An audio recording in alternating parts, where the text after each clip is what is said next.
ಬಡವರ ಮತ್ತು ಆರ್ಥಿಕವಾಗಿ ಹಿಂದುಳಿದವರ ದೇವಾಲಯವೇ ಜನತಾ ನ್ಯಾಯಾಲಯ. ಹೀಗಂತ ದಾವಣಗೆರೆ 1ನೇ ಹೆಚ್ಚುವರಿ ಜಿಲ್ಲಾ ಮತ್ತು ಸತ್ರ ನ್ಯಾಯಾಧೀಶರಾದ ಮಂಜಪ್ಪ ಹನುಮಂತಪ್ಪ ಅಣ್ಣಯ್ಯನವರು ತಿಳಿಸಿದರು.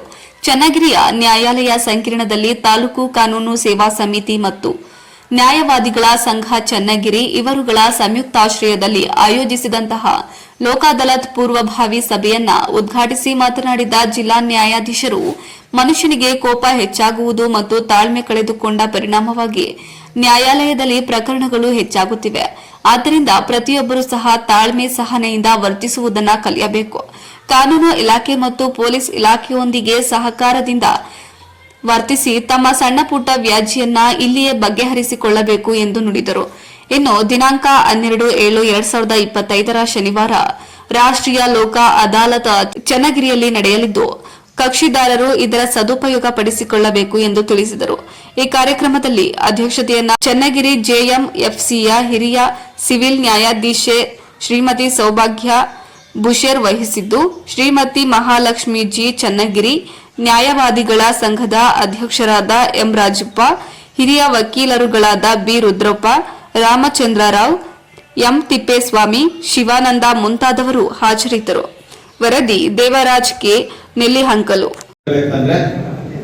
ಬಡವರ ಆರ್ಥಿಕವಾಗಿ ಹಿಂದುಳಿದಂತ ದೇವಾಲಯವೇ ಜನತಾ ನ್ಯಾಯಾಲಯ. ಕೋರ್ಟಿಗೆ ಬರೋಕ್ಕಿಂತ ಪೂರ್ವದಲ್ಲಿ ಆಗ್ತಕ್ಕಂಥ ಅನಾಹುತಗಳು ಏನು ಮೊದಲು ಆಚಾರ, ಯಾವ ಕಾರಣಕ್ಕೋಸ್ಕರವಾಗಿ ಯಾವ ತಪ್ಪಿನಿಂದ ನಾವು ಕೋರ್ಟಿಗೆ ಬರ್ತೇವೆ ಮೊದಲು ನಾವು ಕೇಳ್ತೇವೆ. ಮೊದಲನೇದಾಗಿ ಕೋಪ, ಉಪ್ಪು ಖಾರ ಹುಳಿ ತಿಂದ ದೇಹ, ಬಿಸಿ ರಕ್ತ, ಒಬ್ಬ ಏನಾರ ಅಂದಪ್ಪ ತಕ್ಷಣ ಇಟ್ಟು ಬಿಡದ ಬರುತ್ತೆ. ಸರಿ, ಅವನ್ ತರಿ ಇವ್ ಹೊಡೋದು, ಇವನ್ ತರಿ ಅವ ಹೊಡೋದು, ಅವ ಆ ಆಸ್ಪತ್ರೆ ಕಾಲ್ ಮ್ಯಾಕ್ ಕಟ್ಟೋದು, ಇವ ಆಸ್ಪತ್ರೆ 2 ಕಾಲ್ ಮ್ಯಾಕ್ ಕಟ್ಟೋದು, ಆಸ್ಪತ್ರೆ ಖರ್ಚು ವೆಚ್ಚ ಆಯ್ತು, police station case and counter case ಆಯಿತು. ಕಾರಣ ಏನು?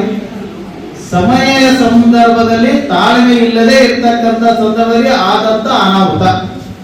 ಕೋಪ ಇರಬಾರ್ದು ಅಂತ ನಾ ಹೇಳ್ತಲ್ಲ, ಕೋಪ ಬೇಕು, ಅದು ಗಾಳಿ ತರ ಇರಬೇಕು. ತಾಳ್ಮೆ ಇರಬೇಕು, ಅದು ಬೆಟ್ಟದ ತರ ಇರಬೇಕು. ತಾಳ್ಮೆ ಯಾವಾಗ ಅದು ಬೆಟ್ಟದ ತರ ಇದ್ದಾಗ ಮಾತ್ರ ಕೋಪ ತಾನೇ ಗಾಳಿ ಮುಖಾಂತರ ಹೋಗುತ್ತೆ.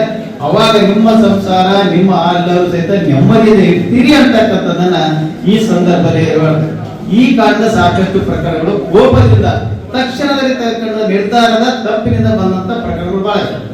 ಇನ್ನು ಎರಡನೇದು, ಮನುಷ್ಯರಿಗೆ ಆಶೆ, ಆಶೆ ಇರಬೇಕು, ದುರಾಶೆ ಇರಬಾರ್ದು. ಒಬ್ಬ ವ್ಯಕ್ತಿ ಭಗವಾನ್ ಶ್ರೀಕೃಷ್ಣ ಹೇಳ್ತದ, ಐಶ್ವರ್ಯವಂತನಾಗಲು ಹೋಗಿ ಆಸ್ತಿ ಮಾಡುತ್ತಾ ಮಾಡುತ್ತಾ ಮಾಡುತ್ತಾ ಆರೋಗ್ಯವನ್ನೇ ಕೆಡಿಸಿಕೊಂಡ. ಪುನಃ ಆರೋಗ್ಯವನ್ನು ಸುಧಾರಿಸಕ್ಕೋಸ್ಕರವಾಗಿ ಆಸ್ಪತ್ರೆಗೆ ದುಡ್ಡು ಹಾಕುತ್ತಾ ಹಾಕುತ್ತಾ ಐಶ್ವರ್ಯವನ್ನೇ ಕಳೆದುಕೊಂಡ. ಐಶ್ವರ್ಯವೂ ಹೋತು, ಈತ ಆರೋಗ್ಯವೂ ಹೋತು. ನಂತರ ಎಲ್ಲಿ ಹೋದವ? ಆಕಾಶಕ್ಕೆ ಹೋದ. ನಂದೊಬ್ಬನಿಂದ ಆಗಲ್ಲ.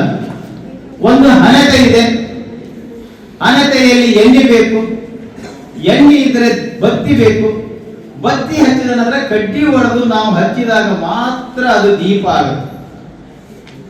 ಆ ದೀಪ ಹಚ್ಚಬೇಕಾದ್ರೆ ಇಷ್ಟೊಂದಿದೆ. ಹಣತಿ ರೂಪದಲ್ಲಿ ಇರ್ತಕ್ಕಂಥ ನೀವು ಕಕ್ಷಿದಾರ, ಎಣ್ಣೆ ರೂಪದಲ್ಲಿ ಇರ್ತಕ್ಕಂಥವ್ರು ವಕೀಲರು, ಬತ್ತಿ ರೂಪದಲ್ಲಿ ಇರ್ತಕ್ಕಂಥವ್ರು BPO ಮತ್ತು ಅಥವಾ ಪೊಲೀಸ್ ಇಲಾಖೆಯವರು, ಕಡ್ಡಿ ಹೊಡೆದು ದೀಪ ಹಚ್ಚೋರು ನ್ಯಾಯಾಧೀಶರು. ಈ ರೀತಿ ಇರುವಾಗ ಈ ಹಣತೆ ಇರ್ತಕ್ಕಂಥ ಕಕ್ಷಿದಾರನ ರಾಜಿ ಆಗಲ್ಲ ಅಂತ ಚನ್ನಗಿರಿ ಬಿಟ್ಟು ನೀವು ಹೋದಾದ್ರೆ ದೀಪ ಹತ್ತಲ್ಲ, ರಾಜಿ ಆಗುತ್ತ. ಈ ಹಣತೆ ಇರ್ತಕ್ಕಂಥ ಕಕ್ಷಿದಾರರು ಒಪ್ಪಿಕೊಂಡ್ರು, ವಕೀಲರು ನಾವು ಬರಲ್ಲ, ಊಟಕ್ಕೆ ಹೋಗ್ತೇನೆ, ನಾವು ಬರಲ್ಲ, ಇವೇಳ ಮಾಡ್ಕರಿ ಅಂತ ಹೋದಾದ್ರೆ ಇದು ರಾಜಿ ಆಗುತ್ತಾ? ಇಲ್ಲ, ಸರ್ಕಾರಿ ವಕೀಲರು ಪೊಲೀಸ್ ಇಲಾಖೆ ಯಾರಿಲ್ಲ ಸಹಿತ ಅವರು ಒಮ್ಮತ ಕೊಡ್ತಾ ಇಲ್ಲ ಅಂದ್ರೆ ಆಗುತ್ತಾ? ಅದಕ್ಕೋಸ್ಕರವಾಗಿ ದೀಪದ ರೂಪದಲ್ಲಿರ್ತಕ್ಕಂಥ ತಾವುಗಳು, ಎಣ್ಣೆ ರೂಪದಲ್ಲಿರ್ತಕ್ಕಂಥ ವಕೀಲರ ಸಹಾಯದೊಂದಿಗೆ, ಬತ್ತಿಯ ರೂಪದಲ್ಲಿರ್ತಕ್ಕಂಥ ಪೊಲೀಸರು ಮತ್ತು ಇನ್ನಿತರ ಅಧಿಕಾರಿಗಳ ಸಹಾಯದೊಂದಿಗೆ ನ್ಯಾಯಾಧೀಶರಿಗೆ ದೀಪ ಹಚ್ಚಲು ಅವಕಾಶ ಮಾಡಿ ಕೊಡಿರಿ ಅಂತಕ್ಕಂಥ ಮಾತನ್ನ ಈ ಸಂದರ್ಭ ನಾವು ಹೇಳಕ್ಕೆ ಇಷ್ಟಪಡ್ತೇವೆ. ಇನ್ನು ಅಲಂಕಾರ 12/7/2025 ರಾಷ್ಟ್ರೀಯ ಲೋಕ ಅದಾಲತ್ 2ನೇ ಲೋಕ ಅದಾಲತ್ ಅನ್ನು ಹಮ್ಮಿಕೊಂಡಿದ್ದಾರೆ. ಆ ಕಾರ್ಯಕ್ರಮದ ಅಂಗವಾಗಿ ಈ ದಿನ ಪೂರ್ವಭಾವಿ ಸಭೆಯನ್ನು ಕರೆದಿದ್ದಾರೆ. ಇಲ್ಲಿ ತುಂಬಾ ಜನ ಪಕ್ಷಗಾರರು ಬಂದಿದ್ದೀರಾ. ನಿಮ್ಮ ಎಲ್ಲ ಪ್ರಕರಣಗಳು ಇದ್ದಾವೆ. ಯಾವೆಲ್ಲ ಪ್ರಕರಣಗಳಲ್ಲಿ ರಾಜಿ ಆಗ್ಬೋದು ಅಂತ ಇದ್ದಾವ ಅಂತಹ ಪ್ರಕರಣಗಳನ್ನ ನಮ್ಮ ಒಂದನೇ ಹೆಚ್ಚುವರಿ ನ್ಯಾಯಾಧೀಶರ ಸಮಕ್ಷಮದಲ್ಲಿ ನೀವು ರಾಜಿಯನ್ನ ಮಾಡಿಕೊಡಿ, ಈ ಒಂದು ಕಾರ್ಯಕ್ರಮದ ಸದುಪಯೋಗವನ್ನ ಪಡ್ಕೊಡಿ ಅಂತ ಹೇಳಿ